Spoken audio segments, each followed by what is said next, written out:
Here we go.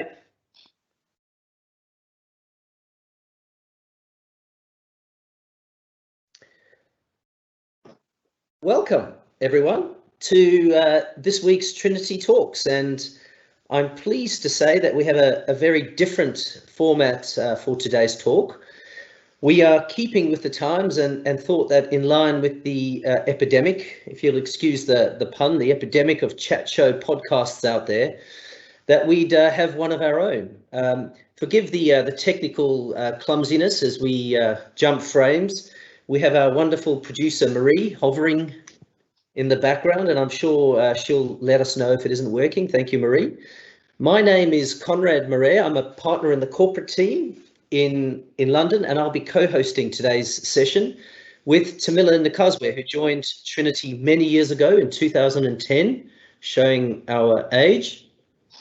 Tamila trained at Trinity and previously worked at the African Development Bank, and I think at the Central Bank of Zambia as well.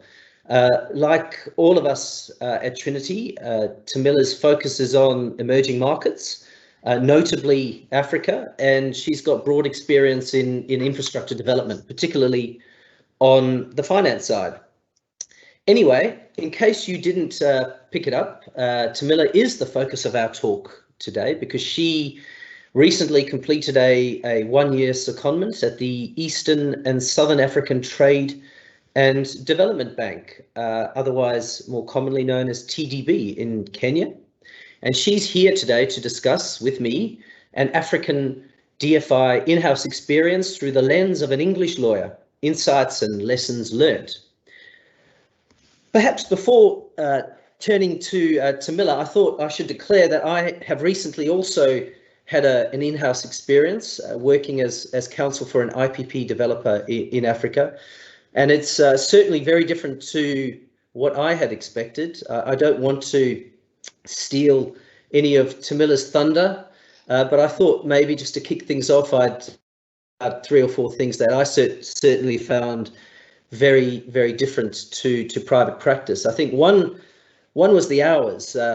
Coming from a London city law firm, my first expectation was that the hours in-house would be more predictable and frankly less, but it certainly didn't work out that way. I think it probably depends where you go, or where you work in-house, or indeed in private practice. But speaking to others, and certainly my experience was that the hours were certainly not predictable, and they certainly weren't less either. So I think that was one word of caution that I'd passed on to others.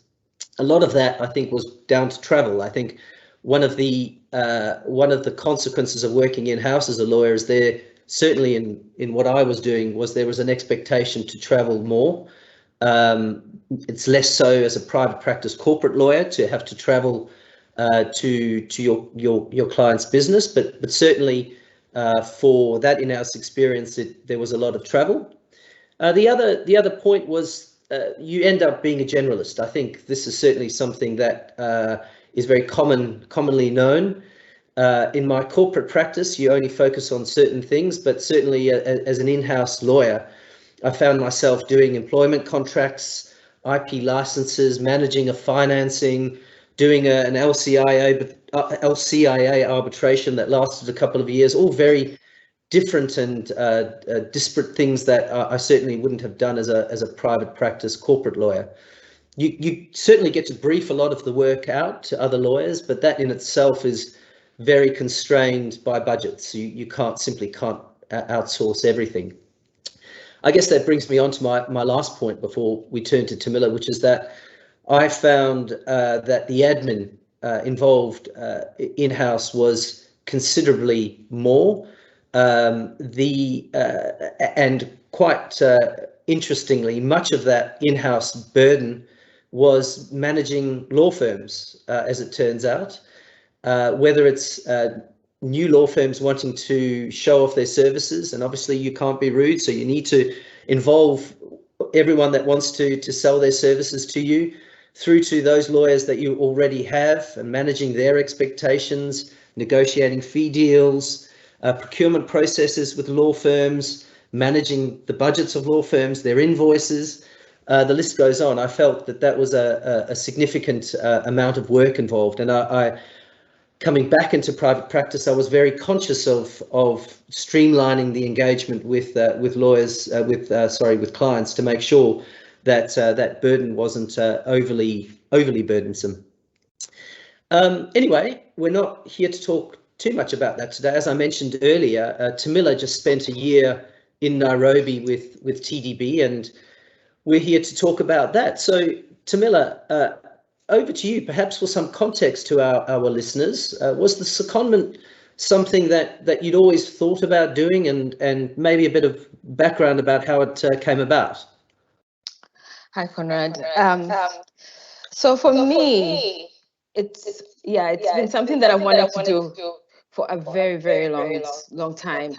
However, at the time when the secondment came about, I think I was at a period in my career where I just felt that I had some sort of stagnation, and I really felt that I needed to do something to get some tangible growth, to see some tangible growth within my career. Mm-hmm. So I felt constrained to sort of, in terms of progressing vertically, as that, is not always in one's control. However, what I could do was grow horizontally and broaden mm-hmm. my experience. So I then looked into the secondment opportunity. I basically initiated and created it, did some research, explored, and then presented, my proposal to the firm. And you were in London at that time, right? Yes, and I was in London at that time. Presented my proposal to the firm, and fortunately for me, Trinity backed me, and they were, very happy and jumped on board the idea, which was awesome.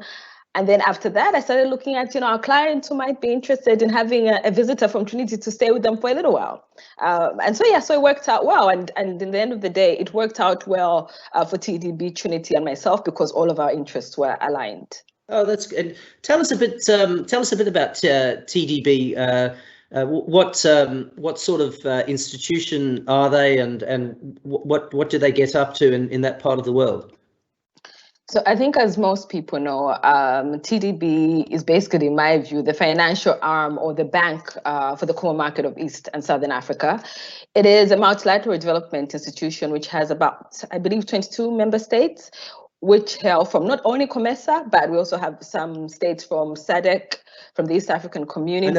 I noticed you mentioned the word "we" there, Tamila. You've obviously taken on a new... I think it's one of those, I think when you've been in someone's house for a very long time and living with them as part of that family, I think to a certain degree, I think you still remain an extension of that. So yeah, I'm part of the Trinity family, and maybe a little bit part of the TDB family as well. That's good to know. And two non-regional member states, which includes, I think, also Egypt. And their mandate is basically to promote trade and foster regional integration and economic development within their member states. And they do this by way of providing sort of trade finance, project and infrastructure finance, and other financial solutions. However, in my view, from my experience of being a TDB, the way I would describe it, I think if you had to take a commercial bank and a DFI and put them together, and then they had a child, that child would be TDB, because I think TDB, to me, displays sort of aspects or characteristics of a commercial bank and a DFI as well. And I think, in my view, this probably stems to a certain degree from the fact that it has limited government investment. So it has to raise, to some extent, it has to raise its own capital to kind of fund all of these great and amazing and great kind of developmental projects it's doing within its member states. Okay, and in terms of the sort of projects that they are involved in, what projects were you working on specifically? And sorry, just to chip in there for our audience today, if you do have any questions for Tamila as we go through this talk, please use the live event Q&A that we have available on this and pop them through. I'm sure Tamila would be delighted to answer your questions. But yes, just going back to that question, Tamila, what sort of projects were you working on there? So when I was at TDB, I served as a senior counsel. So as you mentioned, in-house, I think in private practice, a lot of the times, and just the way the English legal system is set up, you tend to specialize a lot. However, when you go into private practice, when you're going in-house, as you said, you become more of a generalist. I didn't stretch as far as being a generalist as doing arbitrations as you did, but in terms of my work, I think I moved a little bit from merely doing like corporate finance and doing project finance, because I started also doing trade finance for the first time. So I worked on trade finance transactions. I had some infrastructure financings.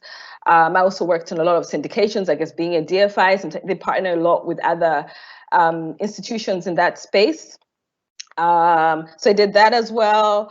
And that was very interesting for me. And I think one thing you really do realize, as a lawyer, I think your skills are very transferable. I think so long as we've got that solid, foundation, we can make it work, in any kind of situation. I mean, I've never done trade finance before, but I used the basics that I had and I made it work. And that was also very interesting. Yes, and in terms of, I know that I have some experience with TDB and their involvement in some hydro assets in Eastern Africa. What specifically were the underlying projects that were underpinning some of those trade finance deals and Right. Okay. So a lot of the ones that I worked on, of course, being trade finance, is commodities financing, and I think a lot of working capital facilities for borrowers. But I think on the trade finance, definitely a range of commodities. I think cutting across the various jurisdictions TDB operates in. So I did quite a bit of trade finance in Zimbabwe, in East Africa. However, didn't do much in Kenya, which was quite interesting, but although I do now, but it was good to kind of explore that in other spaces. In terms of infrastructure and project finance, I did a lot of hotel financings as well. I did some energy financing transactions as well.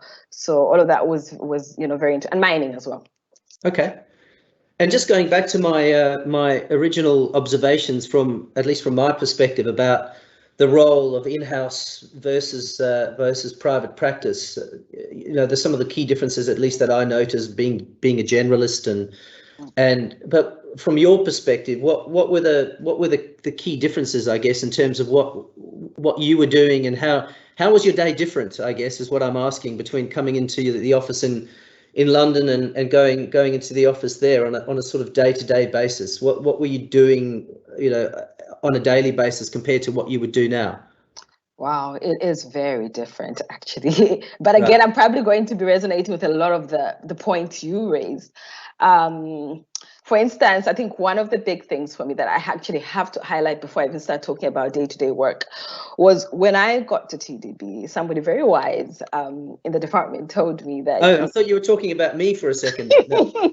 You are wise too, but in TDB context, there was someone very wise who actually shared with me something very important, and that as you come as an external lawyer, private practice lawyer, your job as an advisor is to be an advisor to a client. So basically what we'll do is we'll come up with solutions, present them to our clients, and then say, can you please make a call on what you want to do moving forward? Mm-hmm.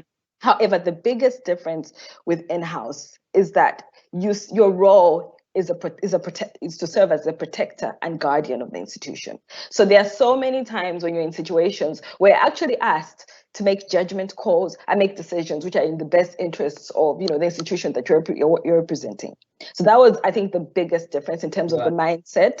And then secondly, I think I'll probably speak to the clients, because typically, I think as external counsel, our client would be, the institution, or more specifically, the legal department of that institution. However, when you are in-house, your client is a business team. Yes. Which is very interesting and brings itself, a whole different set of dynamics, because one, as external counsel, you're not going to be involved in the internal sort of operations of your client as external lawyers, but inside you are. And a lot of the times they'll approach you with sort of a lot of, structuring, I don't know, even cutting edge risk issues that, you have to work through with them and come up with solutions that work best, for the institution.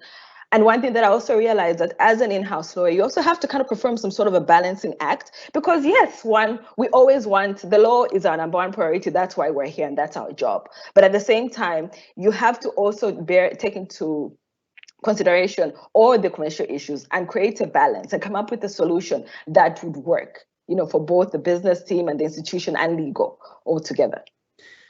Yeah, that's very interesting actually, because certainly that difference between who your client is in private practice versus in-house is definitely something that I also experienced too, actually.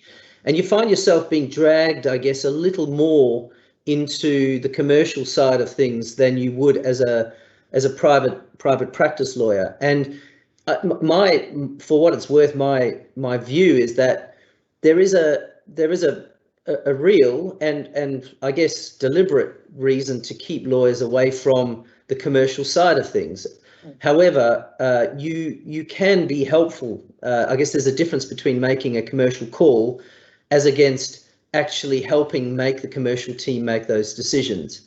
And I suppose one thing that we always try and strive for as external lawyers is to help the commercial teams as much as possible, not just the legal teams, but the commercial teams within our clients as well. So I think you're right. That is a very critical difference as when you're in-house as to who your actual clients are. And you can see actually with some clients when they are engaging with their commercial teams, it can be quite standoffish in some instances, and it's quite an unusual relationship that they have. You would think that they're all part of the same team, but there's actually a little bit of, I wouldn't say friction, because it's not necessarily a bad thing, but there's certainly a difference between the two teams that can be quite tangible. Just a question that's come in here from someone, Tamila, while we're still talking about TDB is how large is the legal team there, and were there other secondees there at the time? Okay. Yeah, I think they were quite a sizable team. I mean, I can't remember off the top of my head how many people are in the team, because the way it's set up is that you have the main base, which is the team based in Nairobi. And then you have some lawyers as well who are based in their other regional offices. So, for example, you've got someone based in Southern Africa, out of that office. So it's the people are kind of spread out a bit, right. But I think it's quite a sizable team. I mean, it's not that small. It's not a team of, let's say, 5 people. No, they're definitely more than that. So it's quite, I think, a fairly large team. Okay. And then the second question was, you can please remind me. Secondees. So in terms of secondees, actually, I was the first, officially, I was the first secondee in the department ever. Okay. Ever. So I guess it was a whole new experience for the team and for myself. And so I think that's what also made it really important for me, that I had to make this work for myself and for the bank and for Trinity as well.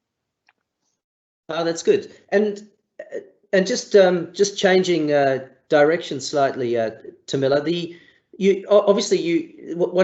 One of the fortunate or unfortunate things, I suppose you could say, about having done your secondment there during the pandemic was that it obviously restricted many things, and it wasn't a very normal time to be doing something like that. But I guess in many ways it was a good experience in that sense, because you got to see a different side of things. How did the bank react, I guess, from a working perspective to the pandemic? And do you think that it's anything from the pandemic will continue afterwards? I mean, in my view, I think the bank reacted very well. I was really impressed by the infrastructure that the bank has that is already set up to kind of deal with situations like this. And I remember for me, I think I guess when I thought that I might have some issues to deal with in terms of the restrictions that are imposed by the pandemic, I had just come back from a mission in Ethiopia.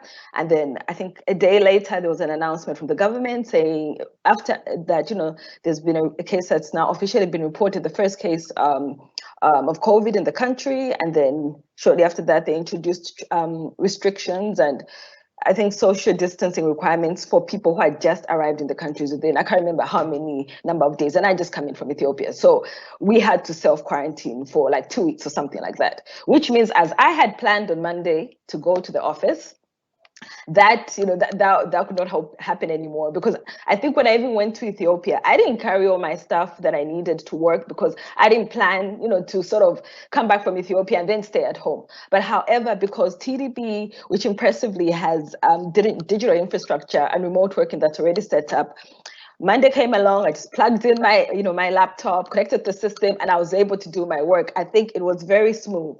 The transition for me to working at home, from working from home, was very smooth. I think I didn't have any issues. And I think this also lends itself to the fact that I believe that TDB is a very progressive and forward-thinking bank.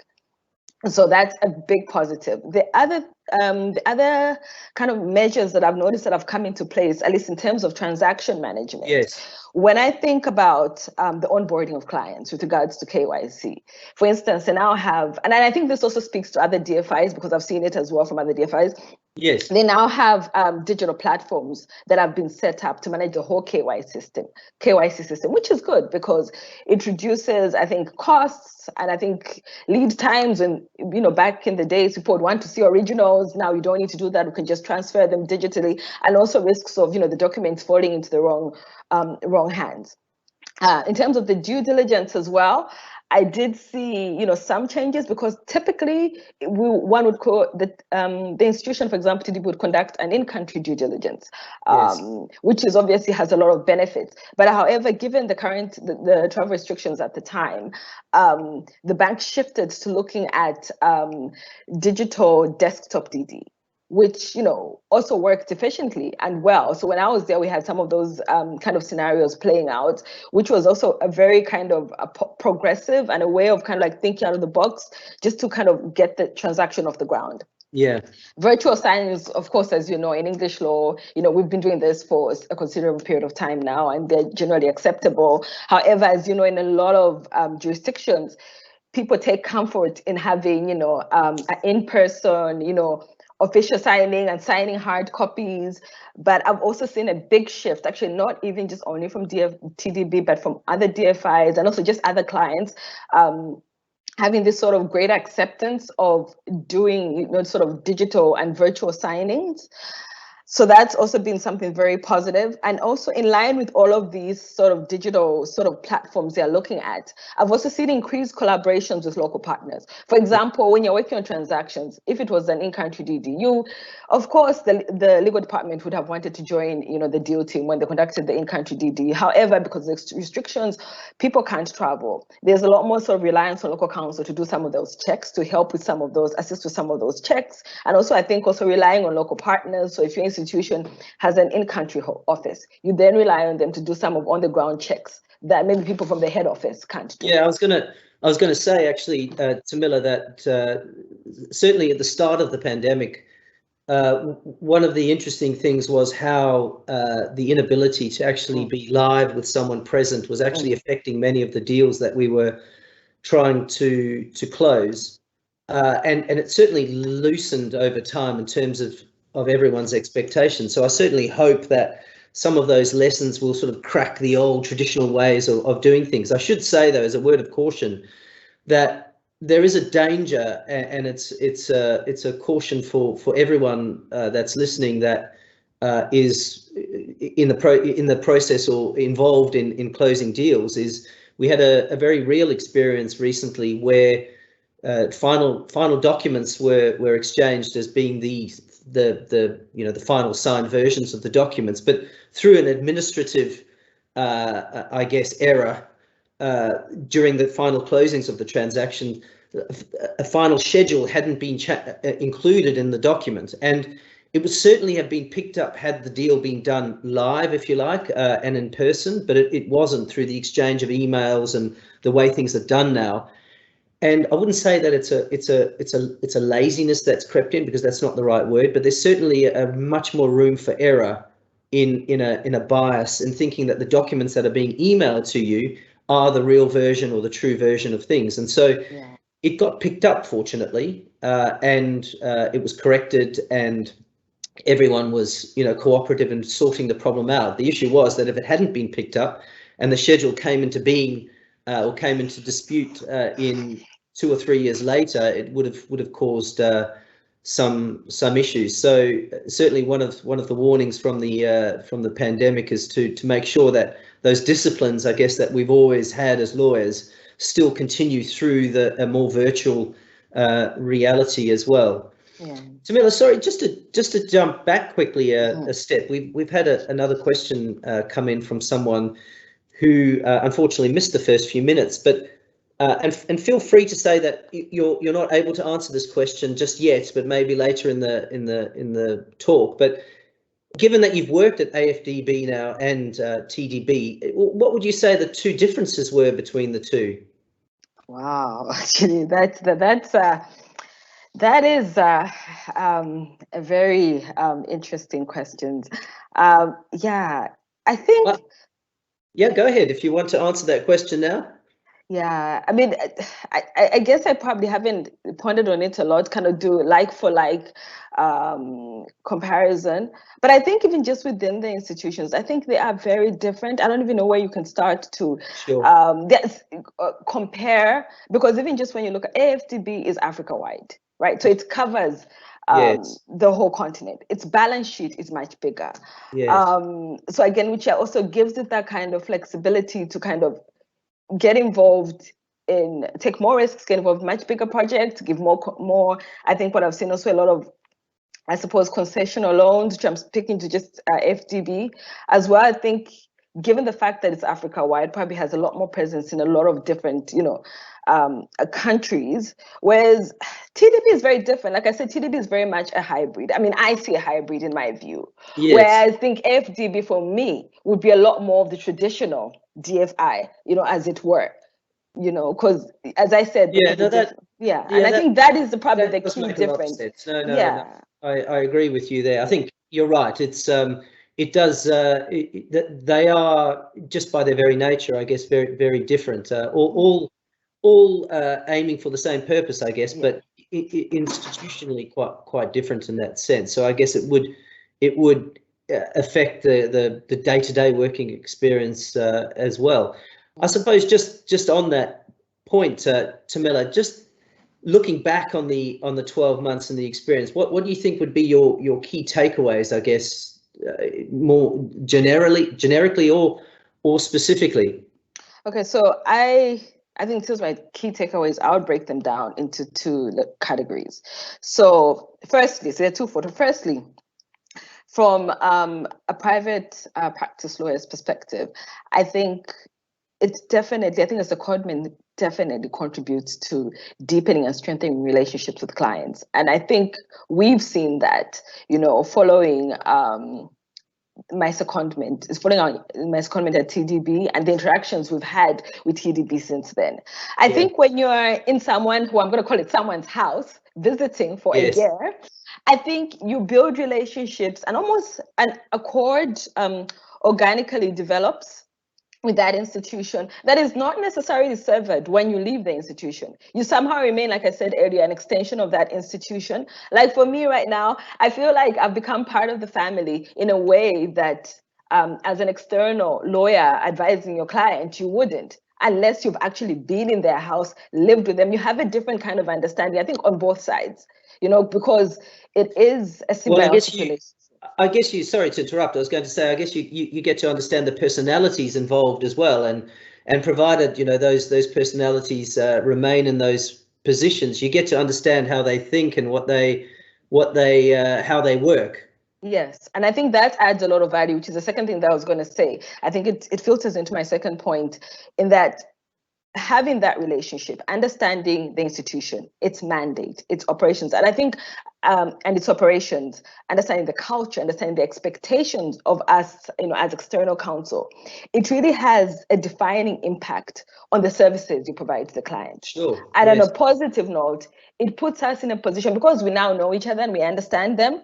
Yes. You are able to kind of redefine kind of your services and provide a lot more tailor-made services for your client that will be beneficial to them.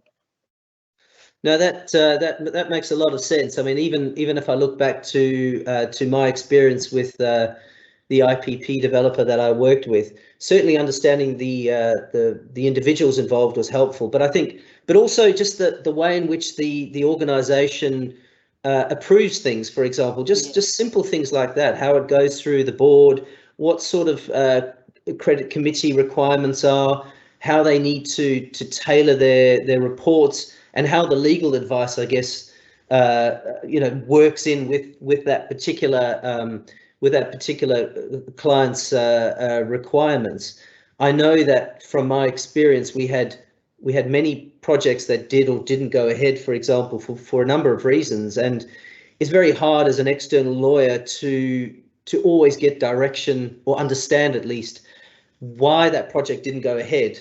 You might get a general understanding from what's told to you, but there's always a sub story that you never necessarily get as an external lawyer. Again, just changing direction, Tamila, I'm sure this is a question that everyone would want to know the answer to. I spent a couple of years what felt like I was commuting to Nairobi on a weekly basis when we were working on the Rabbi IPP, and I absolutely loved it down there. What was your impression of Kenya? I don't think you'd been to Kenya before that, had you? And then you found yourself actually living there. Yeah, no, I hadn't been to Kenya before. I don't really know if kind of being in transit at the airport counts. No, it doesn't, I guess, because I didn't actually get out of the airport, so that doesn't count. But yeah, it was my first time in Nairobi. I think I just embraced the whole experience. This was like being on another adventure. I was really excited to not only to go on a secondment and actually get to know TDB, which was another adventure on another level, but also just being in that country, getting a feel for its culture, how people live, how people do business, what it looks like. And I found it to be very different. I think even just looking at the landscape, and even things just like the vegetation. I always feel like when I go to different parts of Africa, I can definitely say, oh, this is very different to this country or that country, because there are lots of differences even just in terms of that. So even just the city was very different, but it's in a good way. I think Nairobi has a certain kind of energy that I really liked.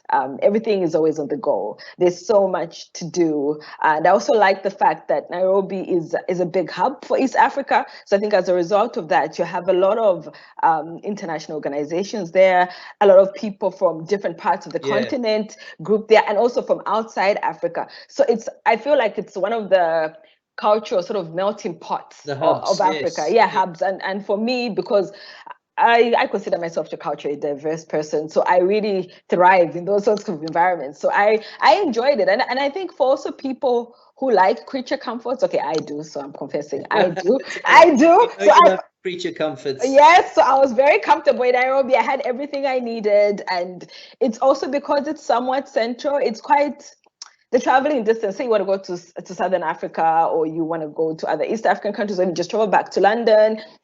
It was quite, it was quite easy to get around because of very good transport links. That was pre-COVID. No, good. Well, that's a nice plug for Nairobi, although I don't think it necessarily needs a plug. It is a wonderful place.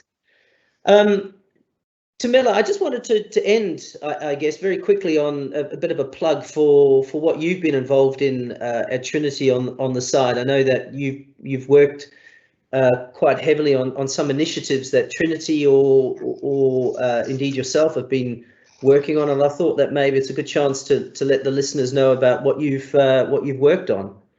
Yeah, so I've been involved in a number of initiatives, firm initiatives, I guess, over the years.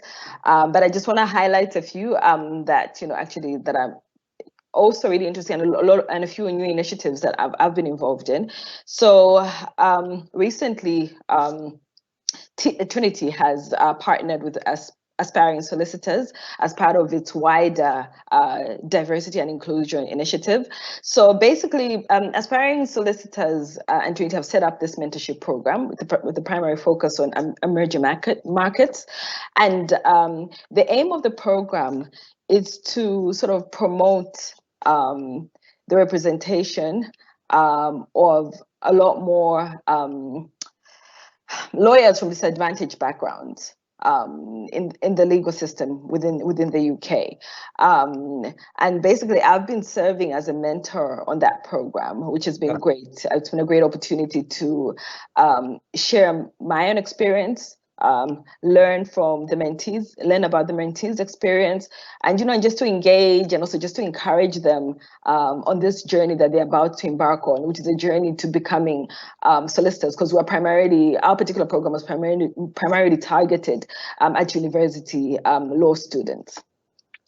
Another initiative that I've been involved with at Trinity recently, I'm not surprised I guess to yes. Most people, given my recent secondment, is a DFI initiative, which we have set up, Conrad, as you know, to kind of we've grouped together as a team at Trinity to kind of come together and think of sort of know-how and share expertise that might be of interest to our DFI clients. And also, I think just to keep the lines of communications open, even when we're not working on a transaction. So that's one of the initiatives I'm involved in. And also one big one that I can't forget, I cannot kind of leave this session without talking about is ILFA, which is International Lawyers for Africa. So I've been involved in that program with Trinity for a long time. So Trinity has been involved as a sponsor of International Lawyers for Africa for I think well over from its inception. So I'll probably say about 10 years or so. I think that's right. I don't want to but something like 10 years. Like a very long time, yes. Yeah, it's a very long time. And basically what ILFA is, it's a charity that has set up a program that is focused on legal capacity building and excellence in Africa. So typically, for example, annually we would sponsor a candidate, which would typically be a lawyer, either in-house or private practice, from an African jurisdiction, who will come and spend some time with us at Trinity in London for 3 months. We also, as part of our commitment to the program, we also offer a lot of training sessions to the cohort for that particular year, or on various aspects of commercial law, particularly focusing on our areas of specialism. However, I think given the pandemic, ILFA had a bit of a hiatus, but I think things are now starting to pick up again, and hopefully to be off the ground again soon. So we look forward to kind of continuing to participate in that, because particularly for me, because I've also been on the committee for 8 years, ILFA's committee, and I also help to kind of coordinate the program together with the partners within Trinity. I think those are the only ones. And then one that I think I have to mention, which is a new initiative, and I think this is very important, being that I'm a woman as well, is we've come up with a new initiative for people who are not aware of. It is called Trinity Trailblazers, and it's primarily focused on promoting the progression of women in the energy and projects sectors. I mean, obviously there is a gap. We're not seeing many women on the table. And so what we're trying to do is set up a platform where, we can highlight this issue, have conversations, and this is inclusive. So not only women, have conversations, both men and women, to try and find ways of kind of creating a path or ways that we could involve women more and support them in progressing, yes, or create opportunities for them to progress. We had our inaugural event, I think it was a week ago, can't remember, a week or two ago. And that was a very interesting session, and just to kind of, it was interesting to be part of it as an attendee and hear the panelists' experiences, sharing experiences and how they've navigated through the various challenges they faced in their workplace, and also how their employers have also been supportive in taking them from A to B. And what I would just like to mention for everybody who's, I think, listening, is that we have another session event coming up I think on the 20th of May. I'm not sure if it's in 2 weeks' time, but I'll definitely urge you and encourage you to kind of sign up and listen in, both men and women. It will be prove to be very interesting, and take part in the conversation. Indeed. Well, no, it's a fantastic initiative. I think it's one of those ones that we support very dearly, and yeah, good luck in the next couple of weeks. Please do sign up for that. On that note, Tamila, thank you very much for the chat. It's been a good, interesting experience doing it this way, I must say. Just a reminder that our next talks are on in the next few weeks. On the 16th of June, we've got challenging construction clauses, liability caps and equivalent relief. And then on the 14th of July, turning to the hotel sector. Holidays are coming. What next for our hotel and leisure sector? So please do sign up for those at events at trinityllp.com. Thank you again, Tamila. And thank you all for joining. Apologies, we didn't get to all of the questions that came through today, but we will circle back and get back to you individually. Thanks once again, and have a wonderful day or have a wonderful evening. Thank you.